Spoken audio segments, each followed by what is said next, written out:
Good evening. Welcome to the Jeff Davis Show. And to my right, of course, the host and actor and radio star, Jeff Davis. And to his right, radio announcer and Gary Johnson. Yeah, that's right. Yes. We're live tonight, folks. We're going to be talking a little bit about Waco. First off, Gary, I thought it was a pretty. Let's talk about your radio show a little bit last night. Did the points that you wanted to make during that first hour, were they made? Oh, absolutely.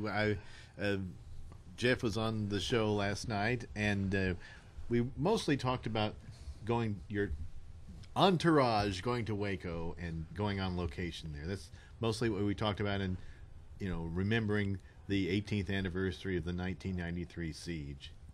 You keep calling it a siege. I call it my massacre. Okay.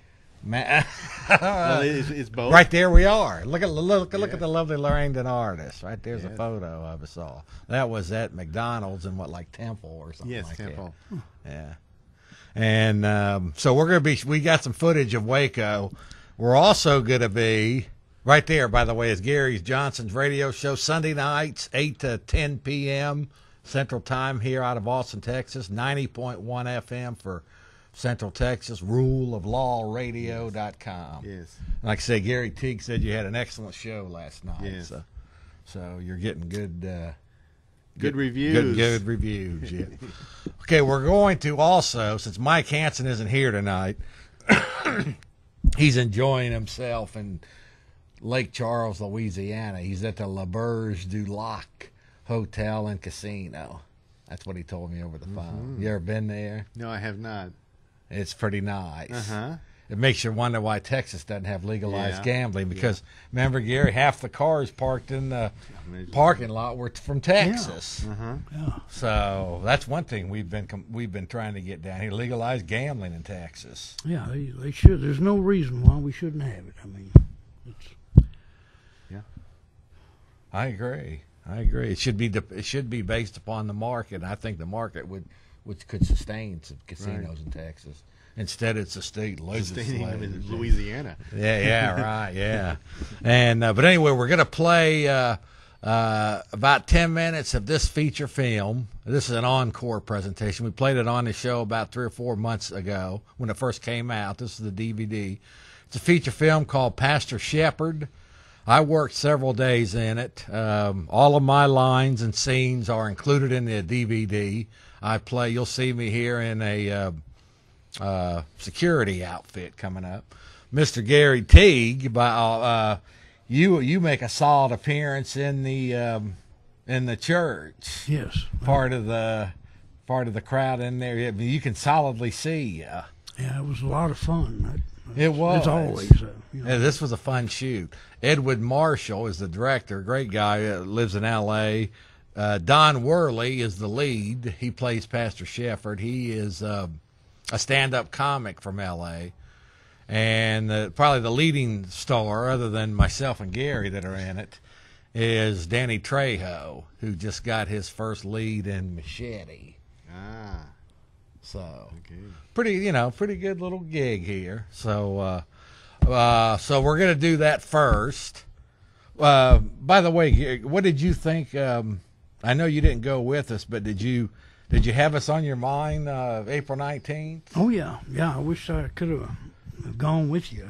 Just things that I couldn't get away from, but I certainly would have, enjoyed the trip and been able to see the people that were actually there and, had to deal with that tragedy. Yeah. And right there's some more. Boy, Lorraine, I didn't know she had done all this. Oh, okay, Nate. Okay, but that is that is on the location itself, a photo, and there's another photo. Keep them coming, Lorraine. That's pretty cool. That's right outside the front. There's all the people that were murdered. The names of the people that were murdered. This is actually, I think, on Halloween. There's Randall mocking he had the, Randall. Oh, yeah. He had the cutest little puppy. Did you see that little puppy? Rex E. Oh, boy, she was a sweetheart. Yes. And so I think that added to it. There's where where we were at the Country Inn and Suites in Waco.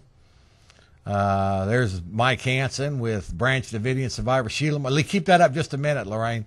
Gary, I want to mention to you that she lost her entire family. This lady, right, Sheila Martin. Her husband, David Martin, was an attorney. I think it's Wayne Martin. Wayne, that's right, Wayne Martin. I'm sorry. And she lost four of her kids, all on April 19th, 1993. Her husband was an attorney. So the I idea. think he went to Harvard. I think so. So keep them coming, Lorraine. That's good stuff. And then we're going to go to folks anytime now. If you'd like to call in, we are live. It's 25 April 2011. Right there. Check us out on Facebook. Fascinating instrument for the internet from my perspective. Go ahead, Lorraine. Do you have any more? Well, about Sheila Martin, not only is she a survivor, she actually supplied much of the food there. That's right. That's right. And there's Mike with Sheila Martin. We're going to try to get Gary, and I already talked to Mike, and we're going to try to get busloads and busloads up there next year. All right. So maybe the Ritters. I know they were involved in the building of the chapel. They're involved in the issue. Mm-hmm. Just get a whole bunch of people up and force them to get a bigger room. What do you think, Gary? That bus was crowded. It was. It was. And but this is all footage from just this past Tuesday, folks, April 19th, in Waco, Texas. Branch Davidian survivor Sheila Martin. By the way, I want to mention all of this that you're seeing here is courtesy of the lovely Lorraine Denardis, who's going to come in and tell us about what she thinks about her. She joined us, and I thought her Lorraine's commentary, and I mentioned this on your radio show. Yes. She admitted that when she was 13 or 14, and this all came down, that she had been deceived. Mm-hmm. Yes. By the government and the media. She admitted that. A lot of people. Yeah, a lot of people. Yeah. How were you? Were you upset, or were you? So the vast majority of people were, drive them tanks into them buildings. Well, I was, whenever I seen that on television, I just knew that there wasn't going to be a good ending. And then of course the more troops and helicopters I seen, I knew once you get them in there, they don't back off. I mean, they're going to bring it to some kind of end, and it's usually not going to be a good end. To me, it's one of the darkest and deadliest periods of time in the history of American law enforcement. Yes. At all levels of government, city, state, county, they all failed. They shouldn't have gone in there. They shouldn't have done what they did. And they shouldn't have covered it up, and they shouldn't have blamed the victims. Yeah. Okay, like I say, folks, if you'd like to call in, we're going to go to Pastor Shepard here in just a minute. But if you're watching on Austin Time, by the way, here's the chapel. This is footage from the chapel that we built, Gary, back in 2000. Yeah, I remember shortly after I'd moved to Austin, watching y'all building that, and all the effort and the great people that were involved in it. Yeah, it was great, and it's still there, and they're still worshiping out of it. But like I was saying, if you're watching on Austin Time Warner Cable or Grande Communications Cable TV Channel 16 here in Austin, Texas, 477-2288. If you're watching or listening on the live internet stream at channelaustin.org, Channel 16, area code 512-477-2288. Okay, so we're going to go to we shot this in 2009, feature film, and you can it's available on Netflix and probably some of those other where you can buy get DVDs and stuff for Pastor Shefford. And as we play it, you'll see Mr. Gary Teague in the crowd, and of course, I've got about like 7 lines or so in it. So let's go ahead and run this, and then we'll be back, folks, with some more discussion. I couldn't believe we finally made it. The End Times Revival event.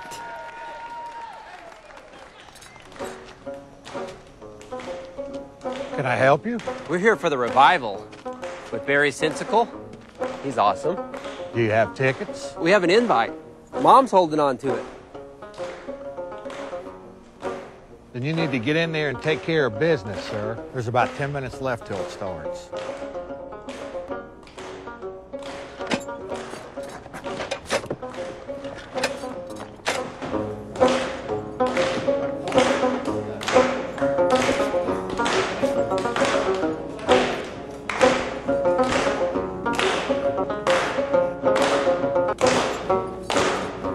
Wow.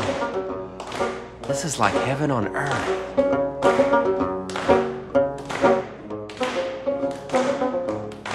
I hope we get to go on stage with Barry. That would be awesome. Nothing better than a revival event / talent show. All right, if you are a Platinum Angel, you do not need to wait in line. If there are any Platinum Angels, you probably know who you are. I have a list, I'm checking it, and we're running out of time. It's really busy. We shouldn't get our hopes high.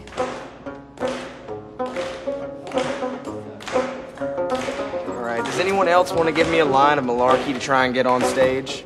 No, but sir, we got a letter from the Barry. Letter? Yeah, we got a lot of letters from the Barry. All right, what's her name? Mom, Miss Shepard.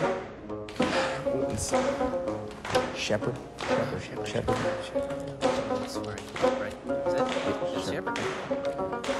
All right, we're gonna be taking your mother, and you can just come around to the front of the stage, guys.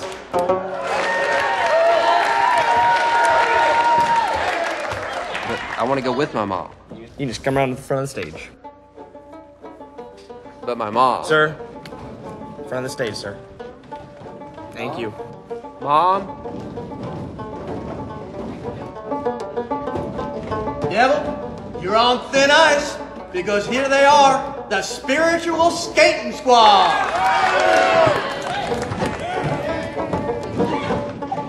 Yeah, when can I shred? Soon, little bro. Big bro's gotta do some business. So, it looks like you guys might just need what I have. I know you. You're on commercial. Hold on a minute. He's on commercials. Twitter is so addicting, isn't it?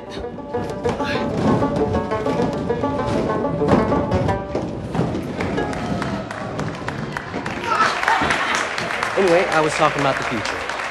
You can predict the future? Very good. Folks, you are going to love our next talent.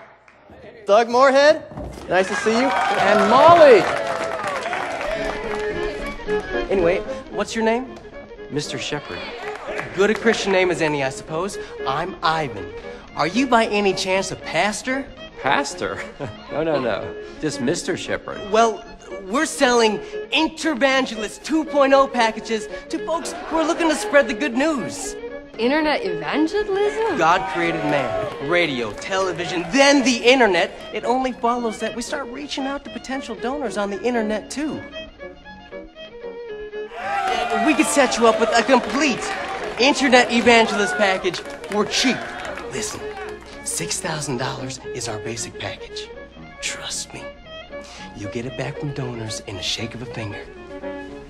Now, take my card. Give me a call when you're ready to be part of the future. Thank you, thank you. That was weird.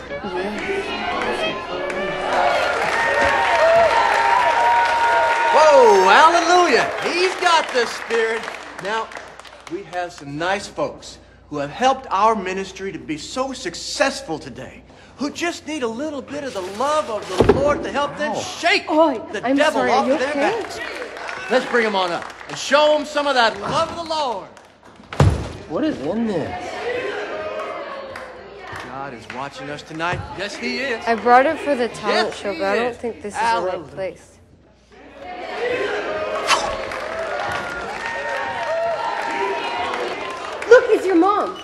It's my mom.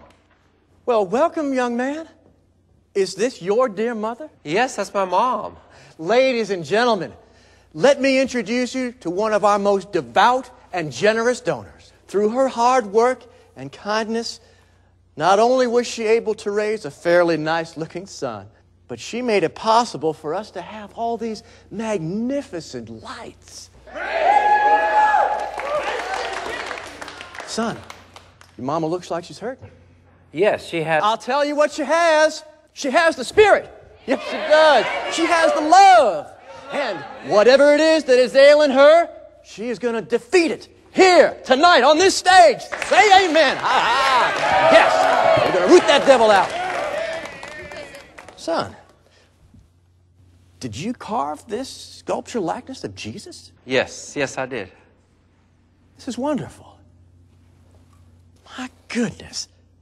And did you bring it to the talent show?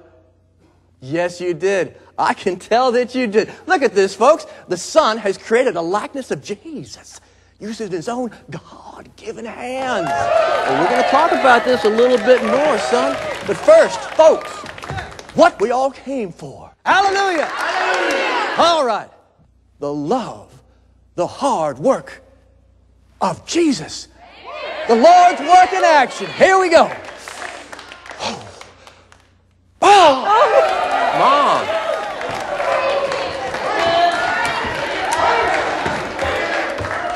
It's all right, son. She's going to be fine. She just needs a little bit of time to rest, right? All right. Now, why don't you take a seat here next to my desk, and we'll talk about your Jesus right there. It's not finished. It's more of a practice thing, really. Well, now, why did you make his nose in such an upturned way? Oh, well, that's funny. What happened is we were in the shed. You had the devil. You had him. Your mom's going to be fine. Car. I can take you guys. I have an emergency vehicle.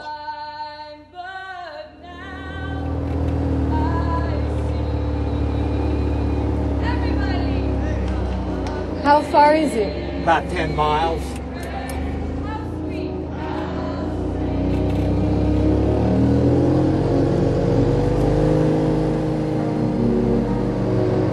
Can't this go any faster? We'll be fine. But we weren't fine. Things just got worse.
Okay, folks, we are back live. That was scenes from Pastor Shepherd. By the way, I have permission from the director to air this, and it's also you've got that. What is that? Fair use doctrine or whatever it is. Yes. Well, you got both. You're covered. I'm covered. So at the end, we saw Revival Security, Jeff Davis, and the crew. No, the extras. Revival extras, Mr. Gary Teague. That's right. So just one of our little notches. Now, explain to us. There was a gap there. You stopped it. What happened in the scene between? What happened? Did his mother get sick or what happened? His mother gets sick. And so they haul her over to another area of the building, and that's when I come in. You know, they're talking about, she's sick. We got to get her to a hospital. No one had any transportation. That's when I come in with my emergency vehicle, and we go driving off. Your little, I don't know. It's not a golf cart. It's something else. It's I actually got cast through that. I auditioned through K-Hall. K-Hall, my agent, got me that audition. I got cast, so pretty good gig. And, okay, so let's return back to last Tuesday, April 19th. It was April 18th, wasn't it? It was the 19th. It was the 19th? The 18th anniversary. Oh, but yeah, I thought it was the 18th. Yeah, today. the massacre took place on the 19th, April 19th. Lorraine Denardis was there. That footage you saw was hers. What's your take on the whole experience going up to Waco this past week? Well, it kind of blew me away, and it really moved me. I really haven't had such a moving experience in a long time. Maybe it was one of the most moving experiences I've ever had, and it just really shocked me about how much I was lied to when I was a teenager watching the clips, because I'm meeting everybody and I spent a day with them, and they're nothing, absolutely nothing the way the TV told me they were. Did they make stuff up about them? I mean, obviously they're not doing there's absolutely nothing investigative about their journalism. Absolutely nothing. And I can't believe this was national news, CNN reporting, and they completely failed us because they got the facts all wrong. You realize what the media was doing, don't you? First off, the media was backed up 3 miles. Right. Yeah, you couldn't get anywhere. You could go there and you could get on a hill and you could kind of see it in the distance. People had binoculars and. Yeah.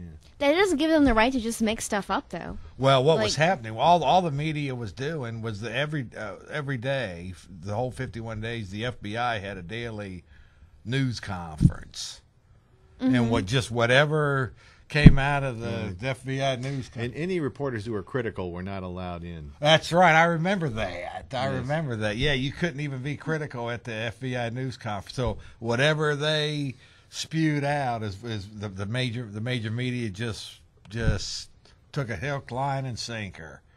I know. We talk about how horrible it is, but when you actually go there, you really feel how horrible this was.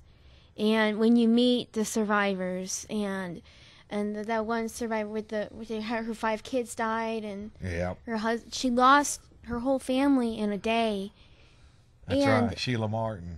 Yeah, and you think that they would be like a little disgruntled or something, but they still believe in God, and that really shocked me. Like they really.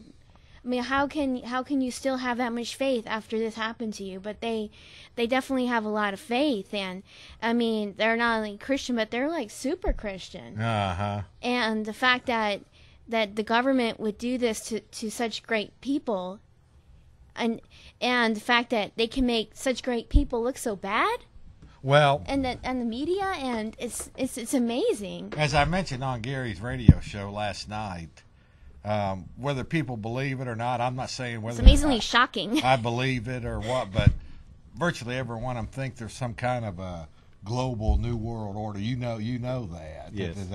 And so whether you think that's the case or not, whether you believe that that's what they believe. In fact, even in their own publications, they're talking about it. I got footage of that publication. It's not queued up. I'd have to go back there to queue it up for you. But I can play a little bit of that footage. If you just want me to run back there really quick, I can get it for you if you want. And Mike told me that we want to get busloads and busloads next year. Oh, by the way, you mentioned on your Facebook that your brother is leaving Mexico, moving to Iowa. Well, he's gonna. This all happened last week. He doesn't want to live in Mexico anymore. His plan was to go to Iowa, but now he wants to kind of live in San Antonio. But basically, a lot of bad things happened to him in Mexico.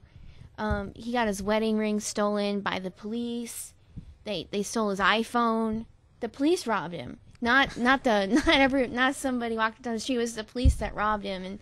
And the fact that they would take something as dear and precious as his wedding ring, and it's not even worth that much money to them. They could get the most $30 on the market because it's a used wedding ring, and the fact that they would take that from him. Well, the police are running around down there wearing black ski masks. They look like Al Qaeda down there. Yeah, it's amazing. I'm sorry. I've got to hear this straight. How did the police steal his phone and his wedding ring? I mean, what? Well, he didn't know this. He didn't know that you couldn't drink on the street there, but he had it in a paper bag. He just got off of work, and he thought that was legal, but apparently it wasn't legal. Okay. So the police confiscated. They arrested him. Okay. They did not take him in. They just stole his things, and then he let him go. They stole his things and let him go on the charge of, I guess. No charge. They just took his things. In fact, Brian said, "Please take me to the police station," because he wanted to be charged. He wanted to be brought to the police station, but they did not take him to the police station. They just stole his things. Sounds like Williamson County, down in Mexico. That's so. What does that mean for you then? I still want to go there, and especially since he's coming here. I don't think he should. Don't take your iPhone. I won't take my iPhone. I don't think he should have left. I mean, he's married, and I don't think it's right to leave your wife behind. I know it's hard, and someone stealing from you, but I can see how that'd be the last straw. I understand that was the last straw for him. He does not want to be there, and he said around the border they're holding machine guns, and not just little ones, huge machine guns. Like Terminator 2 machine guns, and it's getting pretty rough down there. Yeah, well, that's thanks to the war to the drug war. Yeah, I think that's why they're toughening up around the border, is because of the drug war. Yeah, and okay, so let's go ahead and run about 10 minutes of your footage. Well, you wanted to play the first part. Well, this is when they're first getting into the van and driving down, and then it's a little bit of the actual memorial service, and it's about 10 minutes. The whole video is about 40 minutes long. But then we're going to talk. Then when we get back, we're going to talk about prohibitions, prostitution. I'm sticking with it. It's kind of a hot topic. Local Fox just did you know what APD's doing now? Well, they've been doing it, but it was reported on. They go into like Match.com and these dating things, and they pose like they're interested in sex for money. Oh, they lie? Yeah, they lie. Yeah, they entrap people. They're entrapping people with it. So it's just that's sad. But you know what, Jeff? I wish I could bring my brother to Waco. I wish I could have brought him and just to show them what faith that is. I mean, oppression. They have suffered the worst of the worst when it comes to oppression, and I know that my brother, it was the last string for him, but I mean that oppression is minor compared to what they suffered. Oh yeah. And they're not against the government either. They're not against the government. They're not against God. And I just never met such strong people in my life. I mean, you really need to go there and meet them. And it's just not a story. I mean, there's people like that. I want to take atheists there. I want to put them in the van and make them go, because I know a lot of people become atheists because they just they feel like God has it in for them, and it's just easier to say I'm an atheist. But if you meet them, I mean, it's just it's changing. It's life changing. So. Yeah, well, I'm glad you were there. It was a great okay, so let's go ahead and run 10 minutes of that, and then we're going to talk. Got it. Oh, Jeff's got it? Jeff's got it. Okay, and then we're going to go ahead and we're going to talk about prostitution. I wanted to get that on your show last night, but I didn't. And the war on drugs. Okay. When we come back. So prohibitions and all the crime and violence and death and mayhem that these various prohibitions, government-enforced prohibitions, are causing. You know what's the most insidious thing about it, Gary?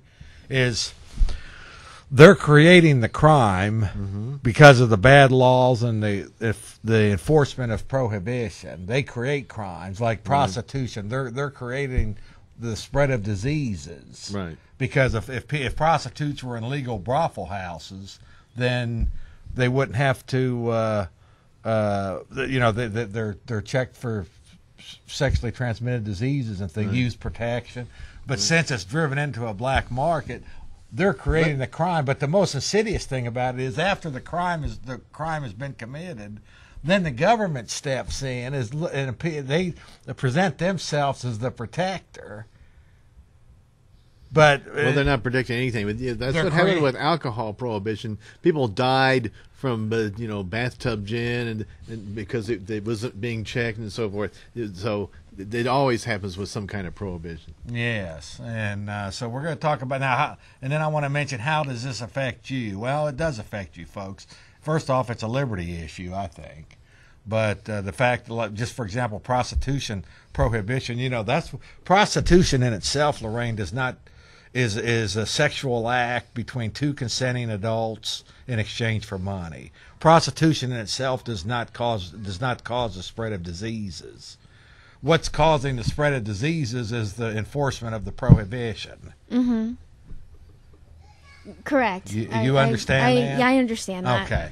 So anyway, let's go ahead and keep it on Waco, and then when we get back, we're going to talk about we're going to get Gary's take on these prohibitions, because really they're deadly at this point. You look at the war on drugs deadly. Tens of thousands of people are dying because of it. And like I say, it's corrupted. Look at the Mexican police just stole it. That doesn't surprise me a bit, Lorraine, that the Mexican police would do that. Oh, have you ever seen video of them? They run around with these black ski masks and these...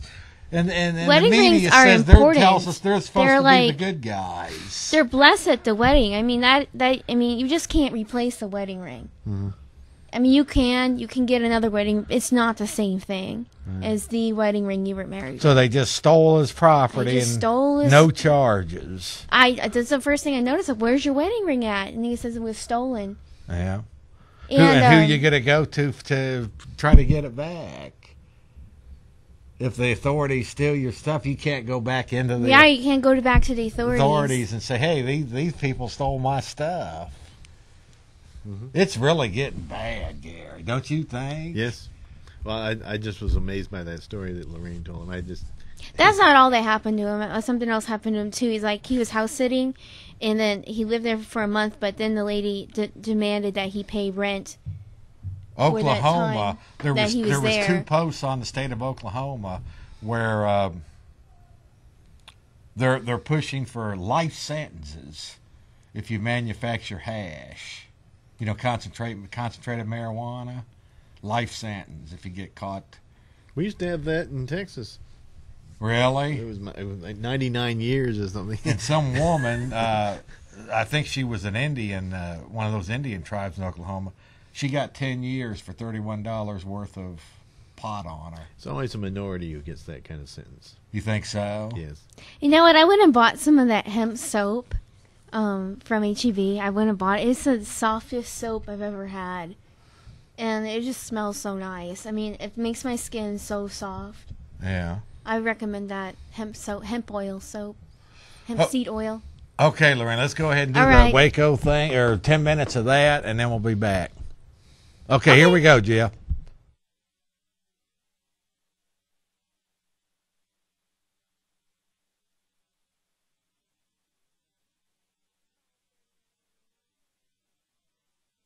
It's 5:39 in the morning. Here's Mike Henson. We're driving to Waco. We got up at 4 o'clock this morning. I was afraid to go to sleep because I was afraid I was going to oversleep. But we are on schedule. Next stop is Buda, Texas.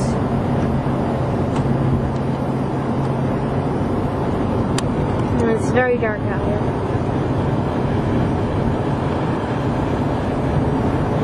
Looks like something we really need. A circular saw? No, probably not.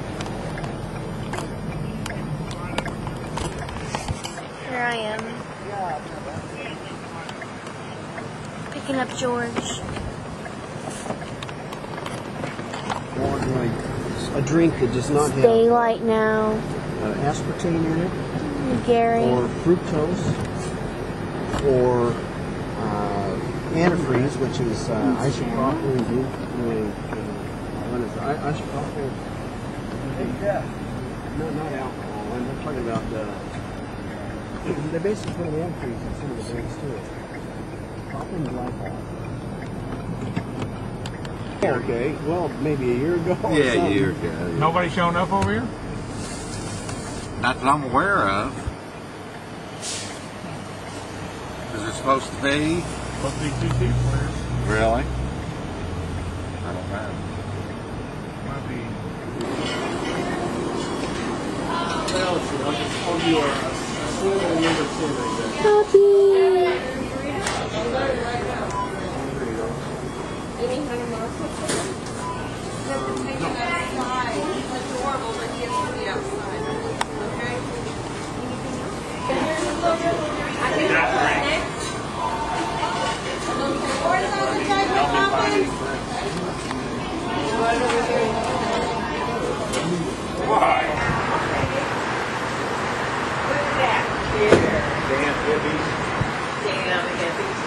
Look at the puppy! Oh, your puppy's there. Get pulled up a little bit. Hey, what? Oh. I'd wait until I made it home and was getting off. So you don't pay in advance.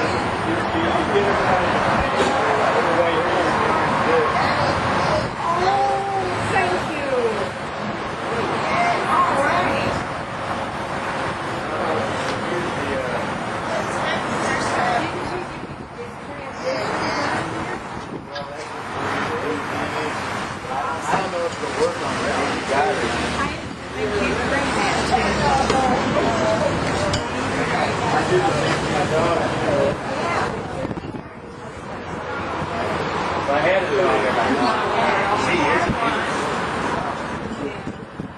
All right. Waco, Texas. Live on location. Waco Memorial, April 19, 2011. Up here to support the Branch Davidians and once again call for the indictments of federal agencies or federal indictment of the tank drivers, indictment all the way up to Janet Reno, who was Attorney General, probably up to Bill Clinton, who was President. Indict these people for mass murder on Branch Davidians, Waco, Texas in 1990. Do you agree with that, Mr. Johnson? I think they should be held accountable. They should be held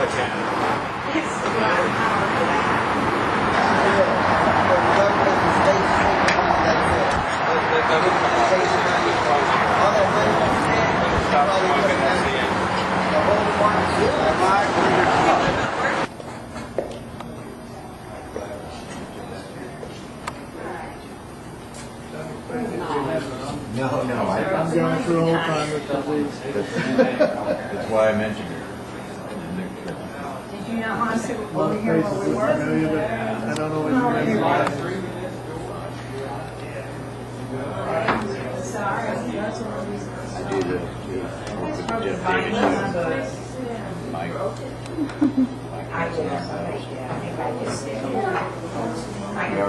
already posted it. Right in there, sweetheart. Yeah, big enough so I can see it.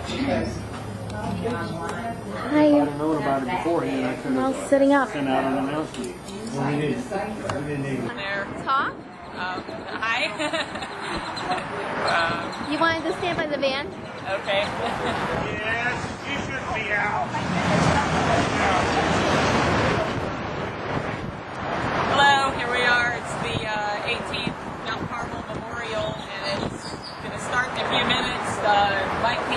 brought, what, 15 or 20 people? Okay, wake up Wake or up Waco.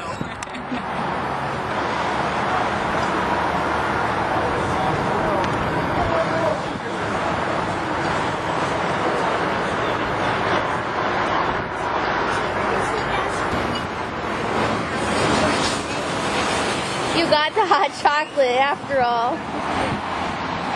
She's got hot chocolate and she's got one of these. She did. She surrendered her drink to me and went got Okay. hot chocolate. It's okay. I'll get you 30 more. Yeah.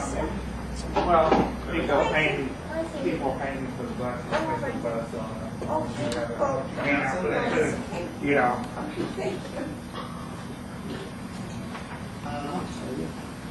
A lot of new faces, a lot of old faces we've seen before, but a lot of new faces.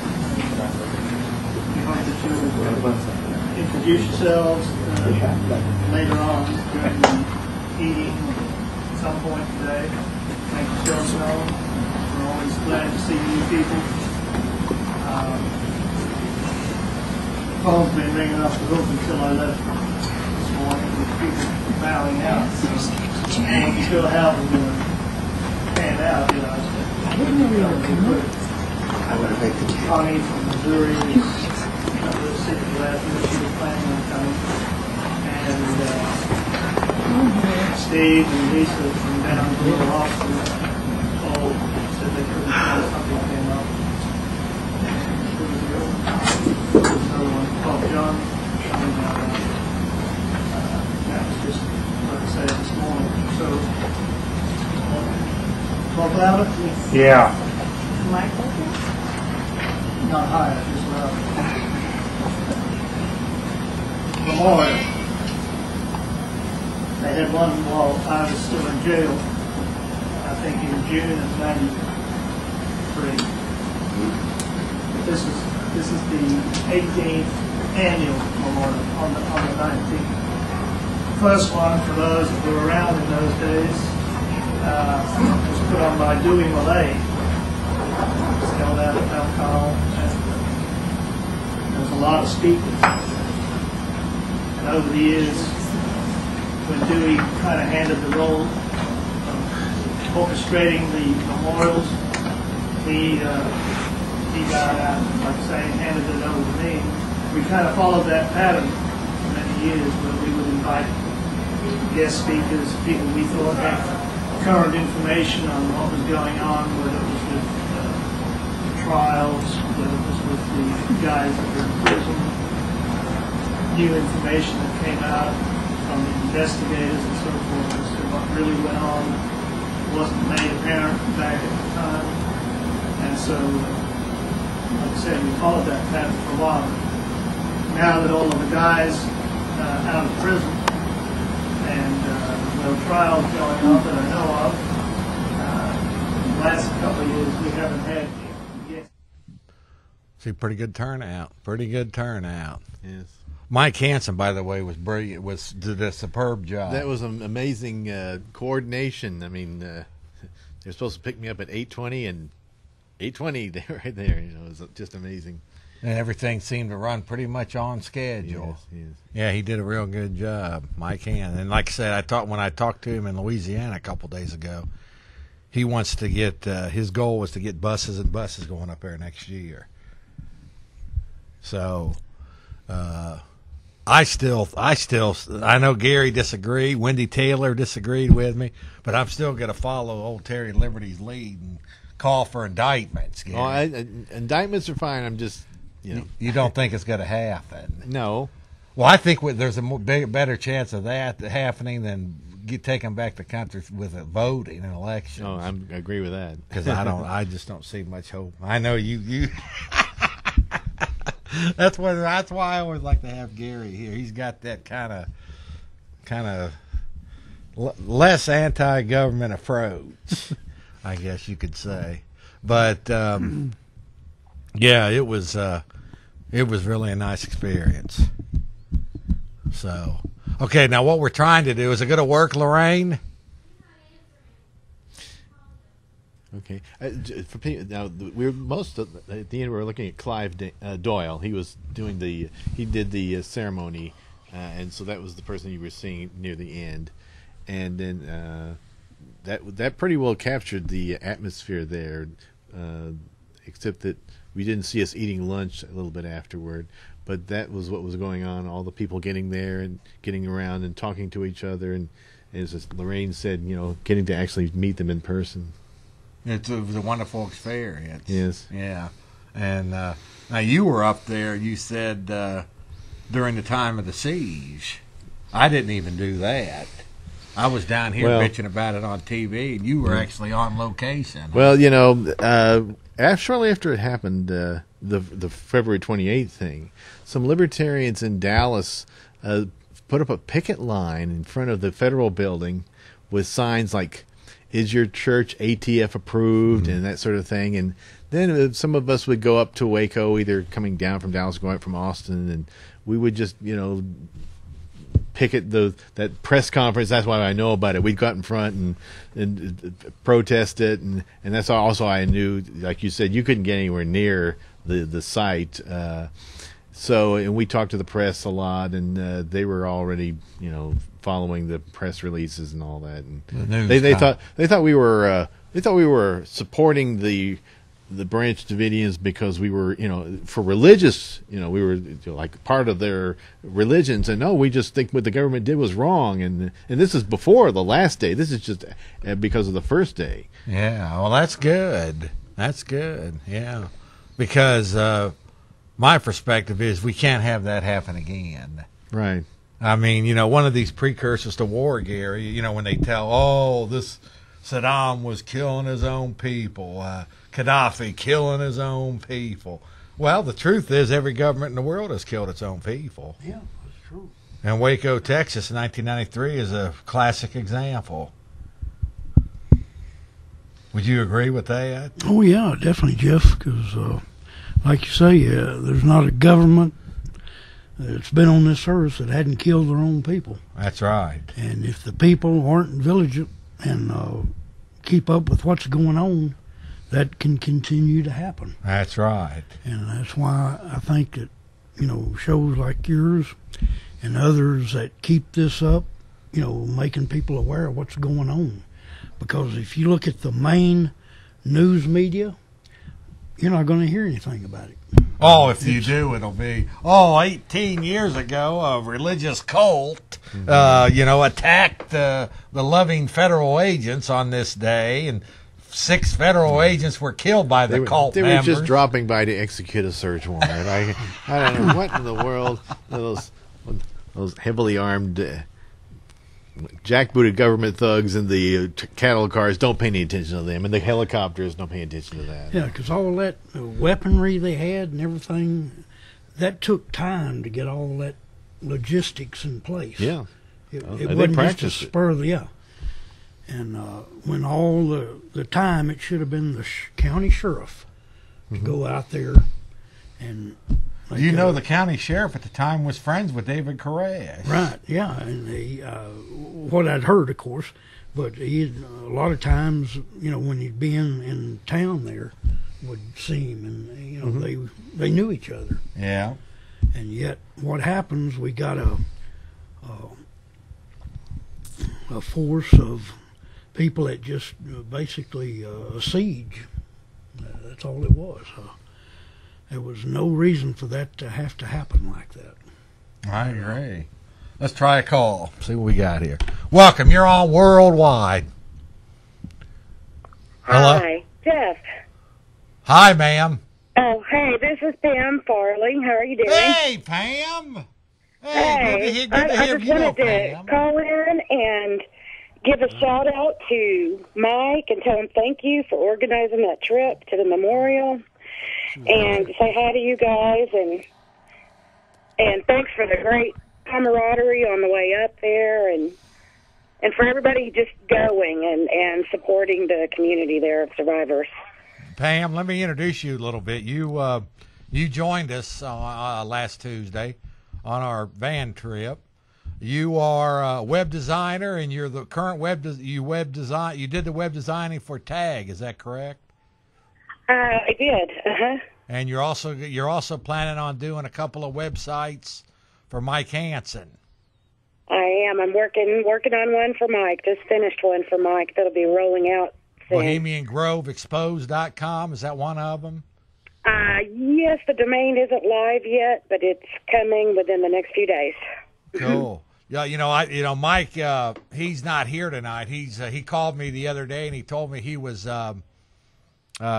in Lake Charles, Louisiana, at the La Berge du Lac Hotel and Casino. But he said that his goal next year is to get busloads going up there. How do you feel about that? I think it could happen, and I think it should happen. I tell you, I took my little girl up there, and I have never been so pleased to have her surrounded by so many freedom-loving terrorists. A bunch of great people. There was a van full of patriots, and there was a message that I wanted my daughter to get by going, and I think she's pretty well got it. Neither one of us will forget. Hey, we got experience. Hey, Pam, are you watching the show right now? I am. I have the volume down. And are you watching on TV or the internet? I'm sorry? Are you watching on TV or the internet? The internet? Do I need to turn that off? No. You're on the screen right now. Is it showing you? I am. Oh, okay. There's a little delay, so I can't. Oh, there. I see now. Yeah. Right there you are with. Look at my stomach. Isn't that awful? Well, the picture is distorted. I should. Oh, is it? It's a 4x3 picture on a 16x9 frame. So Pam, you're going to be joining us next year, then I take it. I'd love to. I have I've never seen such amazing grace in people, I don't think, as the video showed. And, it's really just awe-inspiring that they're not bitter. I mean, they have to be at some level, but it just doesn't come out in the way they speak about it. And, it was a horrible atrocity, and yet they described it, I thought, really delicately, So it was very, very interesting. And the message I wanted my daughter to get by going is to show her that because the government is made up of people, it must operate along a continuum from fallible to evil. Okay? Because even the purest of souls gets manifested and expressed through a fallible intellect. So the best we can hope for is a fallible government. But what I needed to show her is that the way to tip that balance toward evil is just for good people to do nothing. Mm-hmm. Yes. As our founding fathers said, and that we have to be vigilant. That's something we need to teach our children. I agree. Well, Pam, it was lovely meeting you, and we'll be in touch. Okay, great. Take care, everybody. Thanks, Jeff. You. God bless you. Pam Farley. She was right there. She is. I want to mention one final thing here, folks. Coming up here on Saturday, May the 7th. Mm-hmm. Is that right? Yes. Saturday, May the 7th, Texas Normal, the National Organization for the Reform of Marijuana Laws? Yes. Texas Normal is having sponsoring what's going to be is expecting a pretty good sized turnout for the Texas rally, Texas Marijuana Rally in March. Is that right? God, yes. I'm getting confused here. Yes. Okay, and coming up here on Saturday. Hi, Lorraine. Coming up Saturday, May the 7th, 2 p.m., Texas State Capitol. They're expecting hundreds, if not a few thousand. What'd you get? Oh, he's got it playing in the background. If he wants to switch to it, the New World Order stuff. Yeah, go ahead. We'll go ahead and check us out on Facebook, folks. A fascinating. Oh yeah, there's. Is that the Davidians? Yeah, that's the Davidians' own publication right there. talking about that's some of their beliefs. Pretty interesting stuff. I seem to recall somewhere it actually said New World Order in that. Oh yeah, it did. Yeah, it did. So that they believe that, Gary. They believe that there's some kind of a global banking. Yeah, there it is. One world. Yeah, order. one world order. That's their own Davidian publication right there. They so what do you think about that? Well, I really don't know that much about whatever their. They think it's some global banking elite, the world bankers that are in control of things. Yeah, I mean, when you get that kind of people together that have a lot of money and want power, especially if they're bankers, international bankers, I think it's just a natural thing that they're going to conspire to gain more power. Yeah, I mean, with that money, they're going to use it to. We're not talking about people that make money. We're talking about people who print money for nations. That's a pretty powerful thing to be able to print the money of a nation. Certainly would be Set nice. the interest rates. Oh, yeah. Okay, folks, that just about wraps it up. We are scheduled live here next week. And I want to thank everybody for being here. Mr. Johnson, Mr. Teague, Lorraine Denardis, my son Jeff Jr., and we, like I say, we are scheduled back next week. Love you. Bye.